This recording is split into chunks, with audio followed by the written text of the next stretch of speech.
coming out of COVID, I just need a safe place to go and worship and be myself.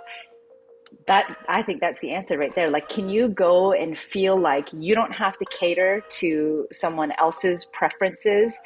You can be yourself, and maybe that does look different from, because if you're going to be in a diverse church, there's going to be people who express things differently and think differently. But in this space, do you feel safe enough?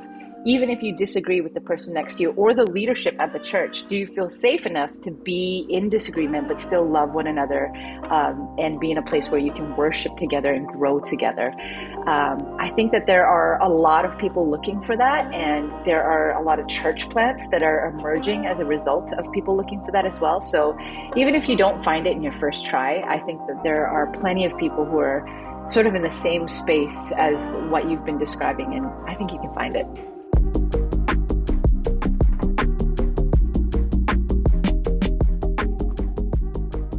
Hey friends, welcome to the Word Made Digital podcast on YouTube. I'm the host, Joanna LaFleur, and this is season 8 of the podcast. Thanks for joining, for catching these episodes. We're leaning into hope and positivity for the future because it's been a rough couple of years. So enjoy this episode of the podcast. And hey, if you want to check out 7 seasons of archives of the podcast, as well as tutorials, practical help for you in church communications, creative, websites, social media, we got it all here on the YouTube channel. So subscribe now and enjoy this episode. Susie Gamez, welcome to Word Made Digital. I'm so glad to have you on the podcast. Oh, it's so good to be here. We've been trying to schedule this for a while now, so I'm glad that it's finally happening. Well, it's true. We've been trying to schedule it because you're a busy woman doing lots of interesting things that we want to hear about. So before we do that, though, can you just introduce yourself? Like, give us some context for who you are, Susie. Sure. So I'm Susie Gamez, and I am married to Marcos, a mom of Amaya, Malachi, Lucia, and Micah. I almost forgot the last one's name. He goes by MJ, Micah Jaden. But we are busy just because we are a family of 6, but also as we're recording this right now, we're right in the middle of a move. So we just moved from Long Beach, Southern California, to Northern California in Sacramento. So I have just taken a position with a church called Midtown Covenant Church, and I am a teaching pastor, and I'll be overseeing spiritual formation and discipleship. So it's a new role for me, officially started just like as of this week. So we are in a busy season, but it's been a good season. So I'd love to cover with you a lot of things. Like, I want to talk about leadership and your preaching. You've gone all over the place preaching. You come from Canada, my own country. I would love to talk about that later. But a lot of your work themes around justice, advocacy, racial reconciliation, and young people, like next generation. So can you tell us where that started? Because you spent a ton of years out of South Central LA. So that's an interesting place to work. How did you get there? Tell us the story of what that work was. Sure. So back in 2000, I was a college student, and I went to Urbana, a huge missions conference, and came across all those booths that all the students come across, those thousands of booths. Came home with an armful of information on a ton of different places. But the one place that really stood out to me was World Impact. And so my interaction with the guy that was sort of recruiting at the booth was really funny too. He was about to close up shop, but he saw me coming down the little hallway. And he was like, "Hey, are you Korean?" And I was like, "Yeah." And he's like, "Oh." And I said, "Are you?" And he said, "No, I'm not, but I go to a mostly Korean church." And then he said, "Are you interested in urban missions, urban ministry?" And I said, "Actually, I am." And then he said, "Well, I don't have much time to tell you about it right now, but put your name down and we'll send you some information." And so it was funny. I really had no time to talk to him about what the organization was, but it was the monthly newsletters that I got after that really captured my attention. And so in my last semester of college, there was an opportunity to come visit the ministry.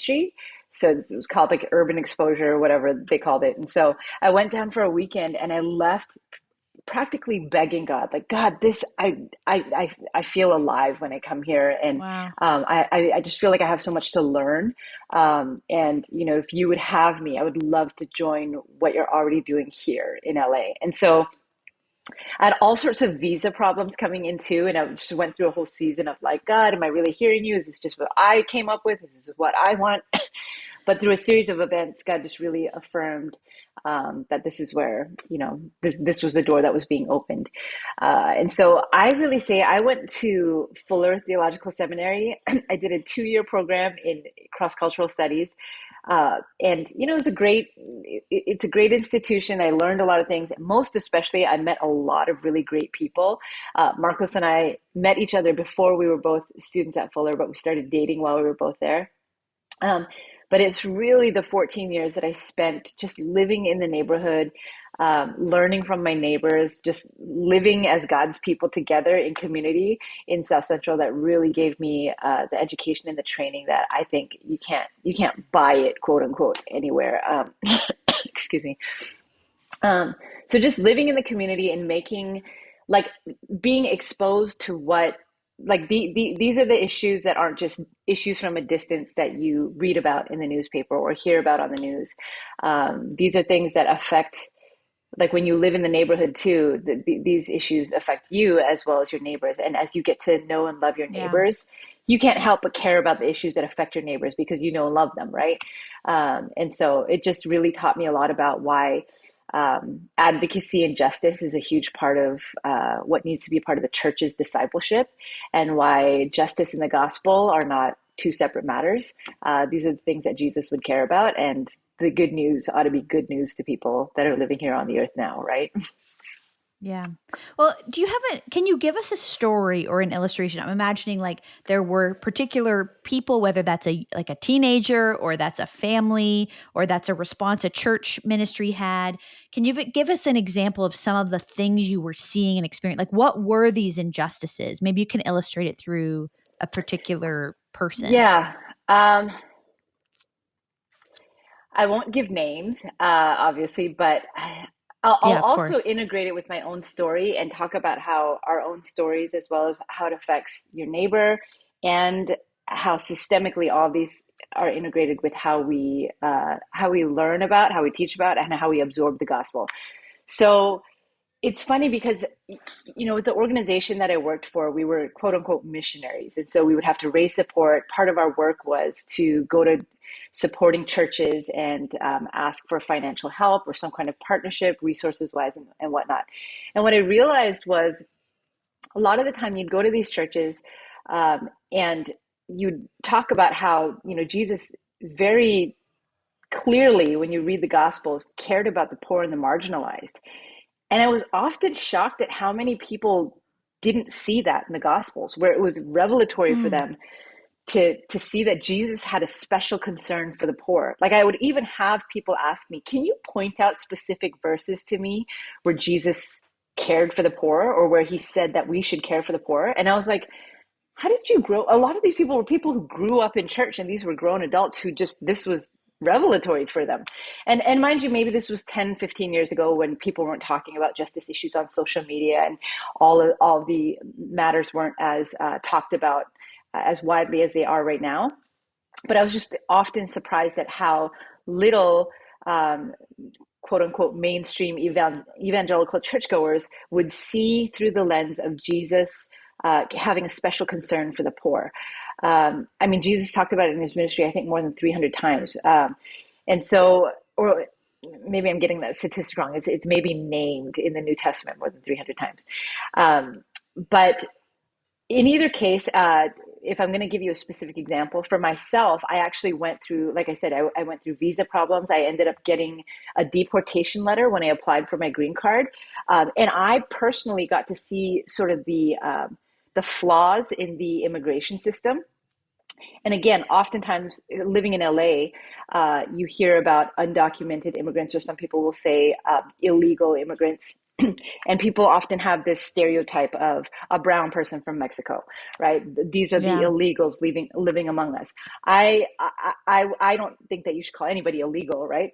But I went through my own process of being undocumented, and it was very different from the narrative that everybody heard. I'm coming from Canada. I came in getting my Yeah. master's. I'm serving as a missionary and whatnot. And so I saw all of the flaws within the immigration system.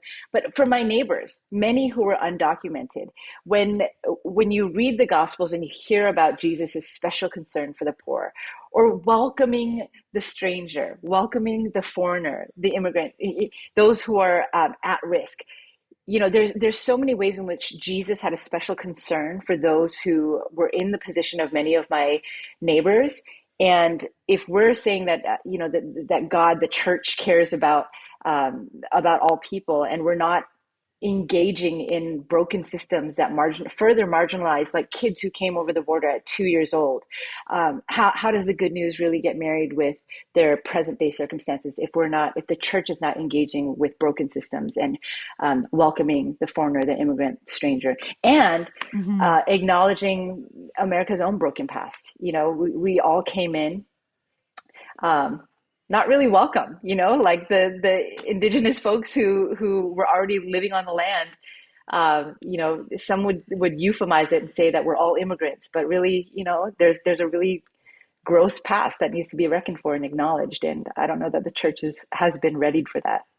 Yeah, I mean, along those lines, we're talking about um, a lot of deconstruction in the church now. That's the buzzword. But maybe the simplest question for you, out of what you saw the church doing, or how people who'd been in the church for years didn't seem to realize this was a core teaching of Jesus. Um, Maybe it's simplest to say, why do you stick with the church? Like what? Like because we, there's so many problems. There's lots of things to critique and deconstruct and rebuild, deconstruct, and I hope construct again. But why Sure. are you still there when there's all that? Because I think some of the best people doing justice work are not necessarily in the church. Yeah. It's interesting. The first question that my dad asked me, he became a Christian later in life. So he was in his later 40s, I think, when he really gave his life to Jesus. And he became a missionary for many of his later years. And when I told him that I wanted to go to LA and I wanted to join this missions organization, he asked me the question, now, Susie, do you want to do humanitarian work or do you want to do missions work? And he Hmm. basically said, the biggest difference there is, do you really believe that Jesus is the core of what is Jesus the one who's calling you into the work? Do you believe that Jesus is the one that has the transforming power that you're really looking to like live out your calling? And he said, humanitarian work is good, but it only goes so far. And this is that whole argument between like preach the god just preach the gospel, versus like, do something to change the world, right? And I really do believe that Jesus is the perfect marriage between the two of those things, where you want to feed the hungry bellies but you want to feed hungry souls as well, right? And for me, I do believe that Jesus is the perfect model for us, the only one who ever walked the earth that was without sin, and the one in whom we want to follow in his footsteps, right? The church is obviously very broken, and so just acknowledging that the church is imperfect, but Jesus is perfect, I think is a good guide for me to have grace for people, but to recognize in my own self too. I think perhaps that's probably the biggest reason why I can also say I can still go hard for the church, because I know my own imperfections, and I want to have grace for myself, but I'm not giving up on the model that Jesus set for us, and I do believe that Jesus gave us the most perfect way. So I mean, Yeah, we're just going to have I to continue. I understand what you're saying. I think that makes a lot of sense. I love that that your dad asked you this question at the start, like which Yeah, way do you want to go? And it's led to you also preaching all over North America. I mean, just recently you were up in Canada at a big conference in yeah, that's Vancouver, fun. a big worship conference. How did that happen for you? Because I think there's a lot of people listening who would look at your speaking career, as if we could call it that, as part of your ministry, and admire how that has come for you. And people say, I want to be like Susie. How did that happen? um Traveling around speaking. Let's talk about that for a second. Especially because I've done some work with the Women's Speaker Collective. I wish I could give you like, here's a list of 5 things that can help you launch out into your speaking career. I really, and I don't mean for this to be sort of like a pat answer, but oftentimes I don't know how I ended up here. It just is like some of the opportunities that God has afforded me have just, I can only say it's really like, man, God made that happen because I wasn't looking for it. I Right. was just kind of in the right place at the right time. And I think, I think back on my 14 years in South Central. For many of those years, it was just sort of in obscurity. It was 10 years in a middle school band room where 20 to 30 kids, many of them related to each other, were just in every Friday night would get together for youth group. And I'd be teaching the Bible. And that was my stomping ground. And it was just like, all we want to do is study the Bible together. And let's do this in a way that would be engaging. I mean, if you're talking about tough audiences, I've got a group of young kids in the middle of LA who could be all sorts of different places on a Friday night, but chose to come together. And if I was like, man, if they're choosing to be here on a Friday night and they want to study the Word together, we're doing something right here. And so, even just the feedback that I get from young people, where they'd be like, man, I like studying the Bible like this, or I like engaging in the Word in this way. It gave me permission to keep doing what I was doing because it was like, man, it's landing on some good soil. Um, and I think just being faithful in whether you're teaching to a group of, 5, 10-year-olds or to thousands of people, if you're putting in the work to teach the Word and engage in it, I mean, God will do the rest. That's really a pat answer that I know a lot of people aren't looking for. But Mm. another thing I'd say too is just again, in faithfully serving in different spaces, I had the opportunity to meet a lot of people who did have platform, or who did have opportunities to teach in places that weren't as obscure. And I think because of that, I was invited into some places, again, that I wasn't necessarily looking for, but because I've served driving around speakers, or I've helped set up meals at conferences. You meet cool people, and then you get to do podcasts with women in Yeah. Canada who are, doing some great things. And working, I love this. At some level there's no formula to it, but being like putting the reps in small unseen places Right. with a tough crowd. I'd love to know to like what have you learned or what inspires you when you think of like young people, next gen, especially if people are coming from like a tougher background. And we're talking about that idea of like there is something about Jesus that differentiates from just justice work. Mm-hmm. Um, what have you learned from young people? The ones that you've like lived and worked. What would you say is some things that you feel you've learned or feel hopeful about the future when you look at like the next gen coming up? Mm-hmm.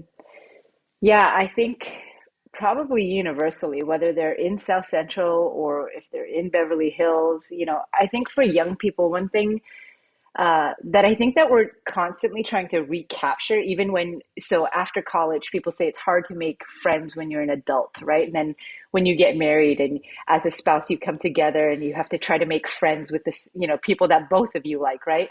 It just becomes harder to find authentic community.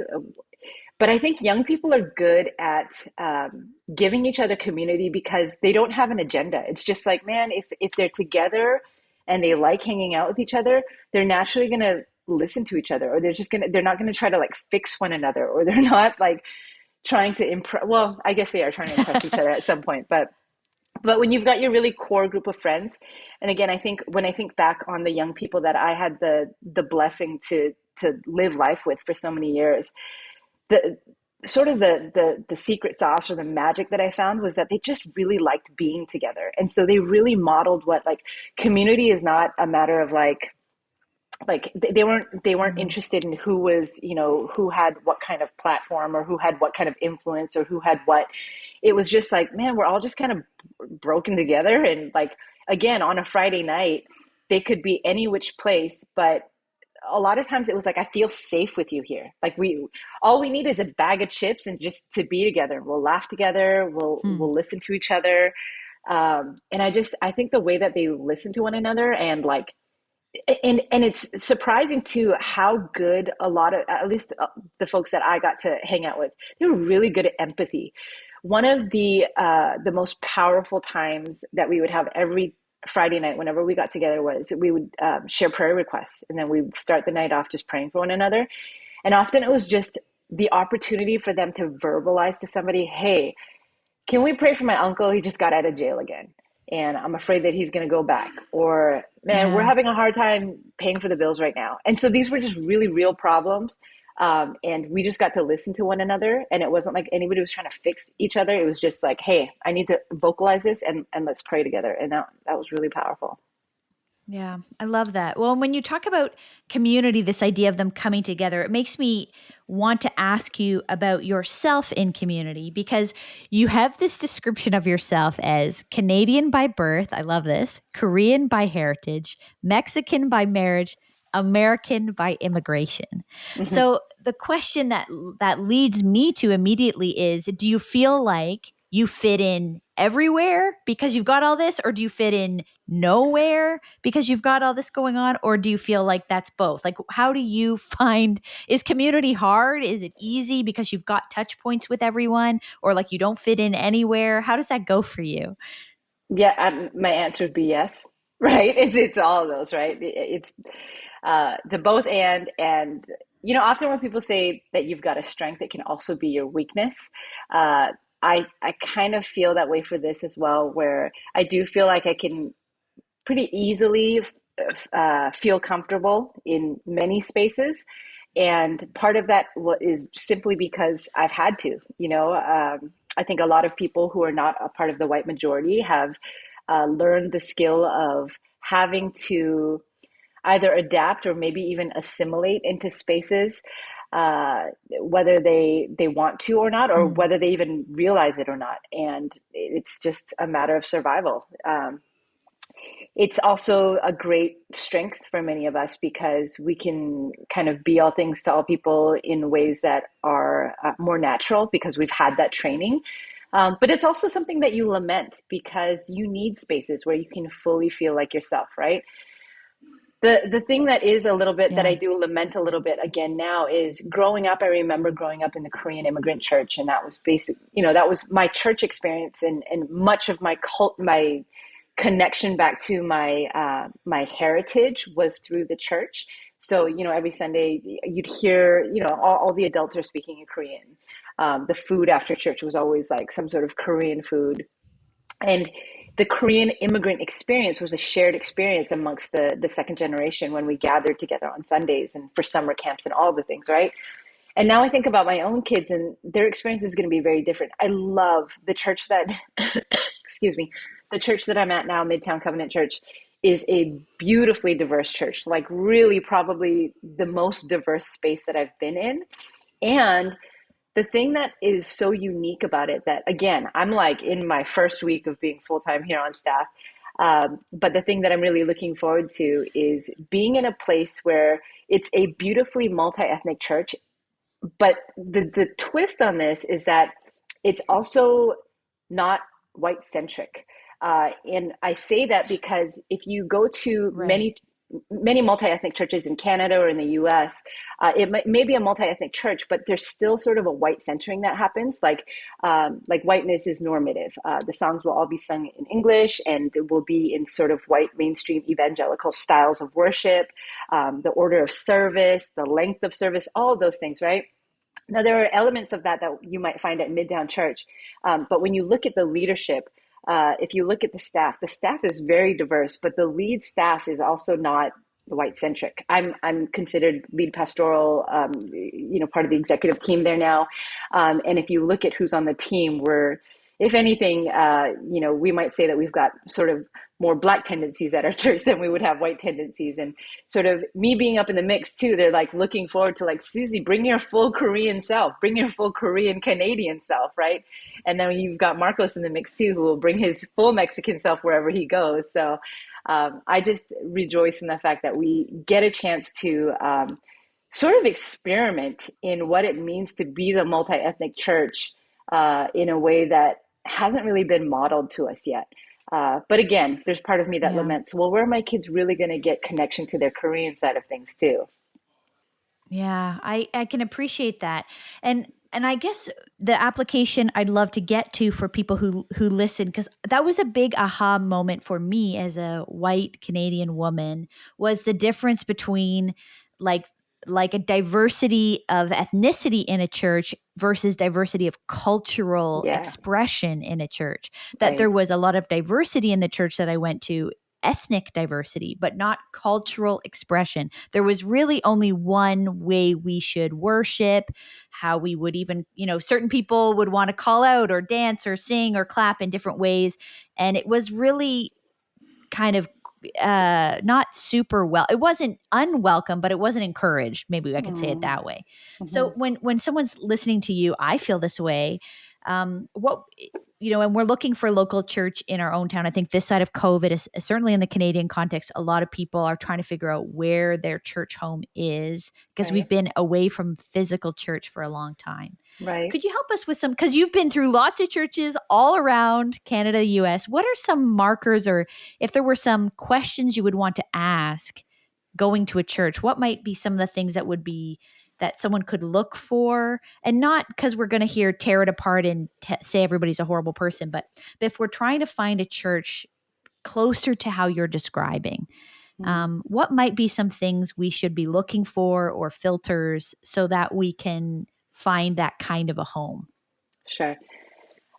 If you're a non-white person, so if you, so I know that some people feel like it's part of their calling, their unique calling, to come and help bring diversity to spaces. So, so for me, there might be places throughout my life in different seasons where, by me being there, I'm bringing greater diversity to the space because I'm a person of color, but also I'm a woman, right? And so there's sort of that double layer there. And you may feel called. I know that women will often talk about this. I'm the only woman. If you're talking about pastoral staff, or if you're talking about staff at church, or just being in leadership spaces for women, I'm. It's a lonely place to be the only woman or one of very few women. And some people Mm, have that calling and that grace on their life to be that person that will help bring change. And if a person's not willing to be one of the first, then it's not going to change, right? So there are those folks who, if you've got that special grace and that special perseverance on your life, yes, absolutely, yes and amen, and bring some friends along with you to help create that change, right? But for those who are just like yeah, I the love it. person that you're describing, like a person who's tired, coming out of COVID, I just need a safe place to go and worship and be myself. That, I think that's the answer right there. Like, can you go and feel like you don't have to cater to someone else's preferences? You can be yourself, and maybe that does look different from, because if you're going to be in a diverse church, there's going to be people who express things differently and think differently. But in this space, do you feel safe enough, even if you disagree with the person next to you or the leadership at the church? Do you feel safe enough to be in disagreement but still love one another, and be in a place where you can worship together and grow together? I think that there are a lot of people looking for that, and there are a lot of church plants that are emerging as a result of people looking for that as well. So even if you don't find it in your first try, I think that there are plenty of people who are sort of in the same space Right. as what you've been describing, and I think you can find it. Susie, just because our time is short today, I want to talk about these things for a long time, but people can find your resources. You've talked about these things before, so people, if they want to lean more into what you're saying, I'm glad to introduce them to you, and they can find more of you. But we always end with a few questions that are the same for everybody. So we have some rapid fire questions for you, and the first one is: where is a place that people should travel to that you've been? Maybe that's like a hidden gem in your own town, or like a place somewhere in the world that you want to send people if they could get on a plane today. Where do you want to send them? I've got two answers. Vancouver is definitely one of the most beautiful cities in the world, hands down. Korea is one of the funnest cities. Seoul, Korea is one of the funnest cities. I love it. And hey, if we go to Korea, what should we eat? What's the first thing we got to eat? My thing, and this is, it's great because it's cheap food. It's cheap street food. So it's plentiful in Korea, but I love something called tteokbokki. It's like a chewy rice stick that's like dipped in spicy sauce. Oh man, it sounds amazing. Okay, my next question: what is a book that changed how you think about something? Hmm. Uh, always go back to this one, Practicing the Presence of God by Brother Lawrence. Love that book. Hmm. Short, sweet, to the Wow. point. Susie, what's a movie that has made you cry? Ooh. Um, Recently, Minari. So Minari. It was an Oscar contender, I think, 2 years ago. And it's just so close to many of Korean immigrants who can relate to it. It's such a slow movie, but it's beautiful. Wow. Okay. And the last question is if you're in an ice cream shop, you got 50 or 100 flavors to choose from, what is your go to ice cream flavor? Uh, my first reaction is so boring. It's like vanilla bean. Um, Oh, that's all right. yeah, vanilla bean. There we go. Yeah. Susie, thank you so much. I wish we had more time to dive into this because you're just sort of scratching the surface of big issues around diversity, racial reconciliation in the church. We talked about immigration, we talked about preaching, we talked about women. We just touched it, but if people want to find more about you or they'd like to see some of your preaching or teaching, is there somewhere you could send them on the internet today? I engage mostly just on Instagram. So Susie K. Gamez is my Instagram handle. You can go to my website at susiegamez.com. But yeah, if you reach out via Instagram or through my website, we can stay in touch that way. And that's where some of my stuff is. Awesome. Awesome. Susie, thanks so much. Look forward to the next time we chat. And Yeah. thanks for being on the podcast. Thank you for having me.